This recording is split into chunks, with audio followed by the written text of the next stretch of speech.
He wasn't afraid of sin. He wasn't afraid of sinners. He wasn't afraid of going to a sinner's house. He wasn't afraid of eating with them, drinking with them, hanging out with them. He wasn't afraid of disease. He wasn't afraid of sickness. He wasn't afraid of becoming unclean because he touched a leper. Yes, he did. But he didn't embrace those things. He didn't go, okay, I'm going to hang out with lepers and let's just keep everybody leprous. No, he'd heal them. He didn't say, okay, I'm going to hang out with sinners and just let them keep on being sinners. No, he was like, they're going to change. We're going to love them. We're going to change them. We're going to say, you're forgiven. Go and sin no more. That's right. Same as John the Baptist. Bring forth fruit in keeping with repentance. Right. Repentance is not just a one-time act.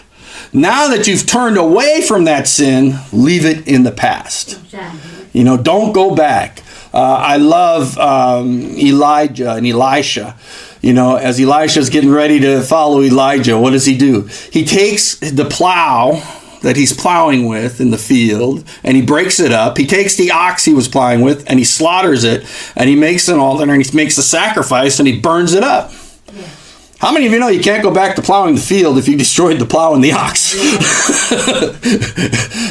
Anybody ever want to try to plow a field by hand? It's like there was a decision made at that point. I'm not coming back. I'm following him. Exactly. And then at the very end, he kept following him to the very end, didn't he? Because if he was going to see him, Yes. when he went up in that chariot of fire, he was going to receive a double blessing. And he received that mantle that came down to him.